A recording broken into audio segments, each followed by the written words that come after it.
Waalaikumsalam warahmatullahi wabarakatuh. Waalaikumsalam warahmatullahi wabarakatuh. Bismillah, alhamdulillah.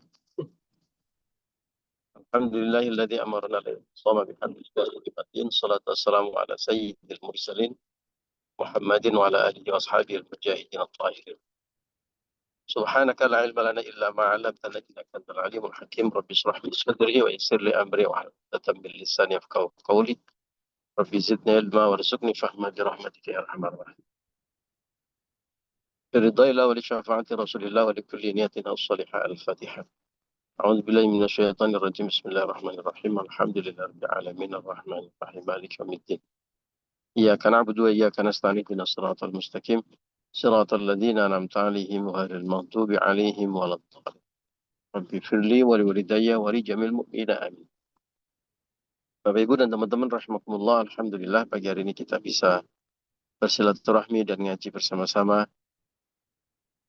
Barokah ngaji, mudah-mudahan kita semuanya sahalallahu lahu tariqu ilal jannah, dimudahkan jalan kita menuju surganya Allah. Barokah silaturahmi, mudah-mudahan dipanjangkan usia kita dalam keberkahan dan dimudahkan rezeki kita. Allahumma amin ya rabbal alamin. Lagi-lagi ini jadwalnya khawariqul adah, di luar adat kebiasaan. Mohon maaf Bapak Ibu, bukan karena sedang umroh lagi, tapi karena lanjutkan ngaji Nashihul Ibad, kita sudah sampai di bab ke-3, makalah yang Makalah 13 yang ketiga lagi Ustaz. Bab 3, makalah 13 bagian ketiga lagi. Masya Allah, luar biasa ini. Suara pokoknya. Ya, betul sekali. A'udzubillahi minasyaitonirrajim. Bismillahirrahmanirrahim. Wal maqalatu tsalitsata asyarata, inilah makalah yang ke-13. Anil Hasan al-Basri radhiyallahu an, diriwayatkan dari Imam Hasan al-Basri radhiyallahu an, wa huwa min akabirit tabi'in, beliau adalah salah satu dari tabi'in terbesar atau terkemuka. Ulama terkemuka dari golongan tabi'in. Ada dua bagian yang sudah kita bahas bersama-sama. Kita langsung bagian yang ketiga dari makalah ini. Apa itu bagian yang ketiga? Man, barang siapa la wara'alahu, yang tidak memiliki wara, sikap wara. Apa itu sikap wara? Nanti kita bahas. Sikap hati-hati atau sikap menjaga diri. Anil maharimi, dari perkara-perkara yang haram. Wasyubuhati, dan perkara-perkara yang syubhat. La zulfalahu, maka dia tidak mempunyai kedekatan. Aila martabatalahu indallahi, maksudnya dia tidak punya martabat, ya, indallahi, di hadapan Allah, wala kurbatalahu, dan tidak punya kedekatan minallahi ta'ala, dari Allah subhanahu wa ta'ala, ya, tidak punya martabat dan tidak punya kedekatan dengan Allah. Kalau nggak punya kedekatan dengan Allah, bagaimana mau mendapatkan perlindungan Allah? Bagaimana mau mendapatkan surganya Allah? Bagaimana mau mendapatkan keselamatan di hadapan Allah? Ya, tentu pengertian orang yang dekat. Kalau dekat tentu akan dicintai, dilindungi, disayangi, ya. Maka menjadi impian kita semuanya untuk bisa dekat dengan Allah. Nah, kalau orang yang tidak menjaga diri, tidak berhati-hati, ya, dengan perkara-perkara yang haram dan perkara-perkara yang syubhat, itu tidak punya kedekatan dengan Allah.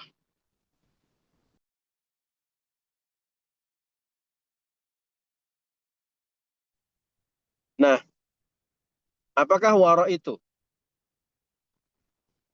Waro itu kalau dalam bahasa pesantren itu sering diterjemahkan sebagai wirai. Ya. Kalau dalam bahasa Jawa itu sering diterjemahkan perwiro. Perwiro itu bukan perwira perang, itu bukan. Eh, menjaga kehormatan diri dengan bersikap hati-hati, bahkan terhadap perkara yang meragukan, bukan saja tidak dilakukan, atau kita menjaga diri untuk tidak melakukan perkara-perkara yang meragukan. Perkara yang meragukan itu dalam bahasa agama disebut syubhat. Jamaknya syubuhat, itu yang tadi kita baca dalam makalah tadi, syubuhat. Ya. Oh, ada ya perkara yang meragukan. Yang meragukan itu bukan di mata Allah, tapi di mata manusia. Ya. Buat Allah antara halal dan haram itu jelas. Ya, tapi buat manusia ada beberapa perkara yang kemudian menjadi meragukan, abu-abu. Ya. Meragukannya karena apa? Pertama, karena keterbatasan ilmu manusia. Sehingga pemahaman akan suatu hukum itu berbeda. Menurut si A boleh, menurut si B boleh, menurut si C makruh, dan sebagainya. Jadi subhat. Ya. Kalau perkara-perkara yang sudah jelas ayatnya clear, ya, tidak perlu penafsiran, itu jangan dibikin subhat, ya, jelas haram kok, ya. Nah, tapi kadang-kadang ada hal-hal yang perlu penafsiran karena keterbatasan ilmu manusia, ada perbedaan pendapat, menjadi kemudian subhat, ya. Atau kondisi-kondisi tertentu kaitannya bukan dengan hukum dari Allah, tetapi dari kondisi tertentu yang membuat kita ragu dalam hal aplikasinya. Ya, misalnya contoh, mengambil barang milik orang tentu nggak boleh. Ya, tapi kalau kita nemu sesuatu makanan, ini menjadi hukumnya bagaimana? Apakah ini makanan orang yang kira-kira kalau kita ambil dan kita makan itu halal karena diikhlaskan sama yang punya, atau sebenarnya tidak? Ya, nah itu menjadi syubhat. Nah, kalau ada hal-hal yang meragukan, atau misalnya beda lagi, kasus yang lain. Bapak Ibu keluar negeri, beli makanan di supermarket, yang kebetulan negaranya bukan negara yang mayoritas penduduknya Muslim. Ya, ada snack, ada minuman, terutama mungkin makanan-makanan yang eh, diolah instan gitu ya. Nggak ada tulisan halal. Nah, ragu-ragu, ini halal apa haram ya? Nah, itu menjadi syubhat. Ya, kalau hukumnya pasti, kalau mengandung, kan innamal khamru wal maisir, sudah jelas ayat-ayat tentang pengharaman terhadap makanan. Khinzir, ya, mengandung babi, ya, itu pasti.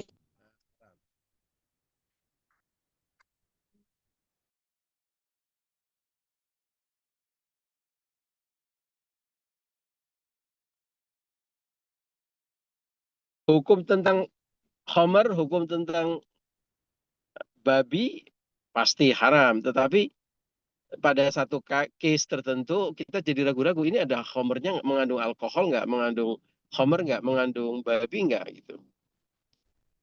Saya pernah cerita eh, dulu waktu saya eh, belajar di Manila beberapa kali, ya, kita sudah bersikap hati-hati, tapi ternyata nyicipin mie kuah yang mengandung babi, ya, bukan nyicipin, tercicip gitu. Jadi teman-teman itu tahu, teman-teman sekelas tahu kalau saya nggak makan babi. Gitu. Makanya mereka selalu protektif juga kalau ada ulun kamu nggak boleh makan ini ada babinya gitu. Nah, tapi suatu hari teman-teman makan mie ngajak makan mie gitu. Saya tanya, ini aman ya nggak pakai babi? Aman aman nggak pakai babi. Sudah habis separoh, tiba-tiba teman orang Korea itu bilang, ulun kayaknya ini pakai babi sih. Udah separoh makan. Terus tanya sama pedagangnya, betul ulun ini ada babinya. Udah separoh makan tapi. Ya karena kita nggak tahu. Ya nggak apa-apa kalau begitu. Kita sudah bersikap hati-hati. Ya, tapi penting untuk selalu bersikap hati-hati. Itulah wara. Kalau kita ragu-ragu, kita harus bertanya. Kalau lebih ragu-ragu ya tinggalkan. Ya. Dalilnya jelas. Tak ma la yaribuk ila ma yaribuk. Tinggalkanlah hal yang meragukan kamu kepada hal-hal yang tidak meragukan. Ya. Nah,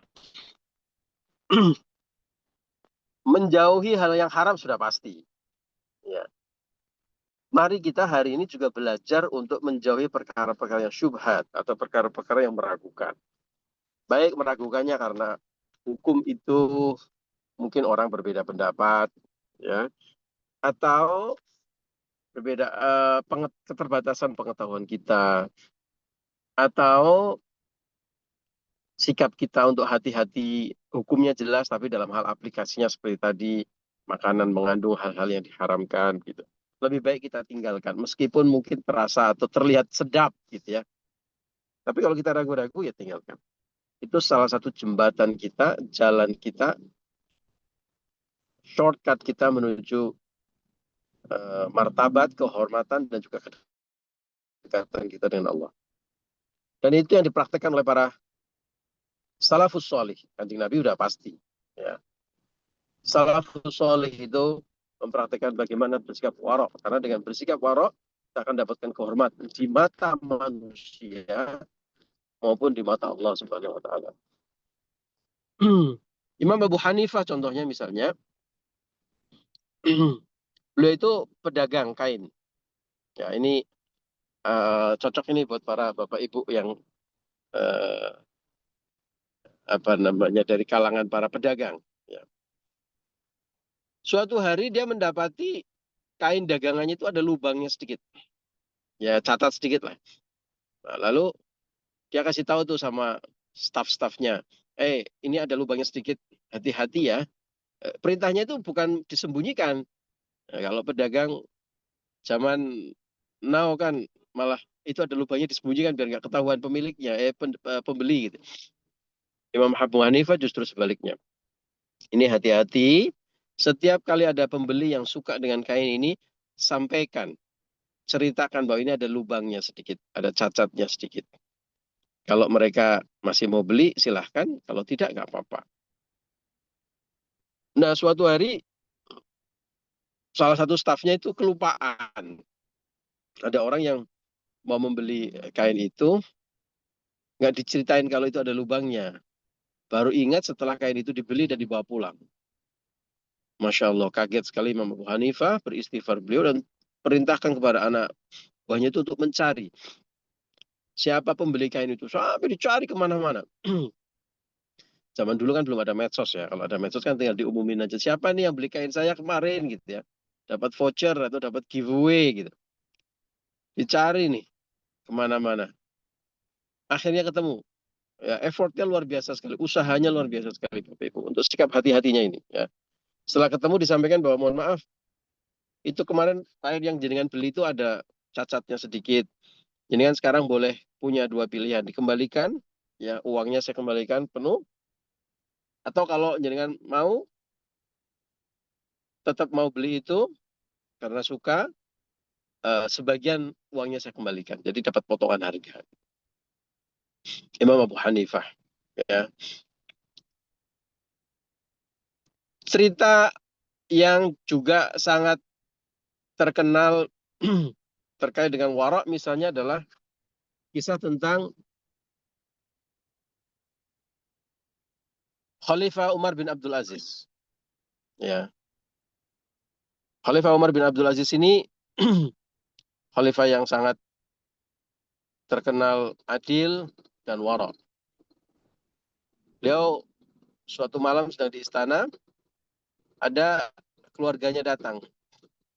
Keluarganya datang, begitu mau masuk ruangan ditanya, kamu ada urusan apa hari ini? Mau diskusi tentang apa? Urusan negara atau urusan keluarga atau urusan pribadi? Urusan pribadi katanya. Oke, kalau urusan pribadi, saya matikan lampunya. Lampunya dimatikan. Jadi beliau bertemu dengan saudaranya dalam keadaan gelap. Lalu saudaranya tanya, ada apa? Kenapa lampunya dimatikan? Karena kita sedang bicara urusan pribadi, bukan urusan negara. Sedangkan listrik ini dibayar pakai baitul mal, pakai uang negara.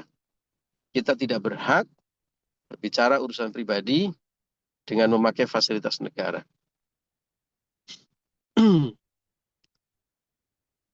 Saking hati-hatinya, ya, saking hati-hatinya.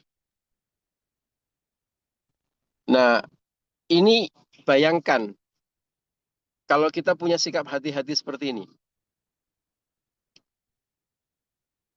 Ada kisah lain, Khalifah Abu Bakar As-Siddiq. Suatu hari habis bepergian sampai di kediaman beliau haus. Pelayannya memberikan susu.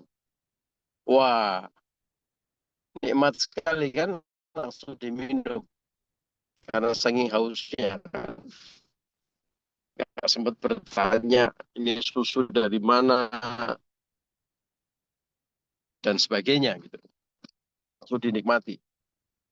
Selesai habis susu, baru pembantunya cerita. Ya Sayyidi, alinta maklum. Jenengan tahu nggak? Kalau susu tadi itu hadiah dari seseorang, pemberian dari seseorang. Ya. Yang orang itu dulu, waktu zaman jahiliyah, saya belum masuk Islam, itu pernah datang ke saya minta ramalan. Lalu saya kasih ramalan, lalu dia ngasih hadiah susu ini karena saya dulu pernah ngasih ramalan itu. Spontan Abu Bakar As-Siddiq berusaha untuk mengeluarkan susunya itu dari perutnya. Karena berhati-hati. Meskipun itu jauh peristiwanya zaman jahiliyah dulu, ya. Tapi kalau masih ada korelasinya, ya beliau tidak mau. Nah, ini hadiah atau upah dari orang meramal. Saking hati-hatinya. Kisah yang juga sangat epik dan sangat terkenal tentu saja adalah kisahnya Syekh Idris. Syekh Idris ini ayahnya Imam Syafi'i. Ya. Waktu masih muda, beliau sedang melakukan perjalanan, haus, di pinggir sungai, tiba-tiba ada buah yang terapung di atas air. Ya, kalau orang Surabaya ya jambu itulah ya mungkin ya, atau jeruk gitu ya. Terus karena haus dan lapar diambillah buah itu. Ini buah di atas sungai loh ya. Bukan bukan transfer, bukan transferan rekening loh. Nah. Oh Pak Cita ada di Surabaya ya. Pak Cita saya mau sarapan soto Wah, cahar. Ya. Silahkan merapat kalau mau. siap. Nah lalu dimakanlah jambu itu atau buah itu karena haus gitu ya, spontan, nggak berpikir panjang gitu. Begitu habis makan itu baru teringat, Astagfirullahaladzim, ini kan punya orang. Saya kan nggak tahu ini milik siapa, ikhlas apa enggak dia kalau jamu ini saya makan. Lalu apa yang terjadi Bapak Ibu? Beliau mencari, karena ini kan dari sungai pasti dari atas dong, ya dari hulu kan. Beliau berjalan ke atas mencari pohon jambu yang pokoknya atau dahannya itu nyelonong ke sungai. Cari, akhirnya ketemu.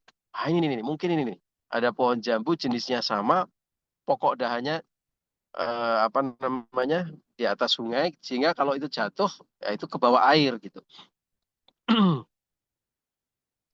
Lalu pekerjaan selanjutnya adalah siapa yang punya pohon jambu itu, cari itu di kampung itu siapa. Ketemulah seseorang yang bilang bahwa ya ini pohon jambu saya. Terus diceritakan bahwa Pak, mohon maaf sekali, saya tadi makan jambu di bawah yang saya duga ini dari pohon jambu Bapak. Saya nggak minta izin. Sekarang saya minta izin, minta halalnya gitu. Terus Bapak itu ting gitu ya. Dalam hati Bapak ini orang luar biasa sekali, ini anak muda yang soleh gitu ya. Nah, begitu waroknya, begitu hati-hatinya. Nah, lalu sama Bapak ini sengaja dikerjain Pak Idris ini. Mas Idris ini. Oh tidak bisa. Kamu kalau minta halalnya jambu itu, kamu harus bekerja dengan saya, ya. Sebutlah misalnya selama 10 tahun. Bayangkan. Dan itu kemudian diterima, ya, oleh Pak Idris itu. Ya nggak apa-apa, kerja nggak dibayar demi halalnya jambu tersebut. Katakanlah setelah 10 tahun bekerja dengan orang itu, lalu Pak Idris mau pamit, Pak saya sudah 10 tahun bekerja, jambu ini menjadi halal, saya sekarang mau pamit. Oh nggak bisa, belum selesai, kata dia. Kamu harus satu lagi syaratnya. Syaratnya apa? Menikahi anak saya. Wah, anak muda belum punya jodoh, jombang lah ya dijodohin ya. Tapi kemudian si bapak ini bilang, nanti dulu anak saya itu buta, anak saya itu apa namanya tuli, ya anak saya itu buruk rupa, ya. Ya mau gimana lagi? Ya namanya demi jambu yang halal itu ya diiyain aja gitu. Singkat kata kemudian dinikahkan. Orang zaman dulu itu nikah itu bisa nggak ketemu dulu, ya nggak kenal, nggak lihat wajahnya. Malam pertama dipersilahkan masuk ke kamar. Ketika Idris masuk ke kamar, membayangkan istrinya ini buta, tuli, ya buruk rupa, ya. Begitu masuk ke kamar, kaget, ternyata yang di dalam adalah seorang perempuan yang cantik jelita. Rupanya kemudian dijelaskan sama ayah mertuanya itu, maksudnya buta adalah anaknya tidak pernah melihat yang macam-macam. Tuli itu artinya tidak pernah dia mendengarkan yang hal-hal yang buruk dan maksiat. Artinya anak yang sangat terjaga. Itulah ibunda dari Imam Syafi'i. Yang memang terkenal sampai Imam Syafi'i besar, itu juga sangat warok. Ya. Pernah suatu saat ibunda Imam Syafi'i ke pasar, Imam Syafi'i nangis, kecil, bayi, nangis gitu ya. Terus spontan sama tetangganya disusuin. Ya. Begitu ibunya tahu, habis disusuin tetangganya itu, ya tentu setelah tetangganya pulang begitu ya. Terus kemudian dikeluarkanlah di balik ya tubuhnya misalnya dikeluarkan susunya agar apa? Agar bersikap hati-hati karena khawatir susu yang diminum oleh Syafi'i itu, Imam Syafi'i muda itu adalah air ASI yang keluar dari seorang ibu yang pernah makan makanan yang haram. Demikianlah orang-orang para salafus solih, orang-orang yang solih, orang-orang yang alim, ya menjaga diri dari perkara-perkara yang syubhat, apalagi yang haram. Ya, dan insya Allah dengan menjaga diri dari perkara yang syubhat, kehormatan, ya martabat di mata Allah maupun di mata manusia. Bayangkan kalau kita bersikap hati-hati, tentu orang-orang di sekitar kita juga akan sangat menghormati kita, respect dengan kita. Ya, ya kalau orang yang golek-golek mencari-cari, bahkan perkara yang haram pun dicari-cari, ya itu pasti nggak dihormati sama manusia. Ya, tidak dihargai, tidak. Apalagi di mata Allah. Mudah-mudahan dengan sikap warok kita, ya, kita akan mendapatkan kehormatan di mata Allah dan di mata manusia, dan tentu juga akan mendapatkan privilege khusus, jalur khusus, channel khusus kedekatan dengan Allah Subhanahu wa taala. Bapak Ibu, saya sudah sampai di depan warung soto. Terima kasih untuk kebersamaannya. Mohon maaf atas segala kekurangan dan kekhilafan. Wallahul muwaffiq ila aqwamit thoriq. Assalamualaikum warahmatullahi wabarakatuh. Waalaikumsalam.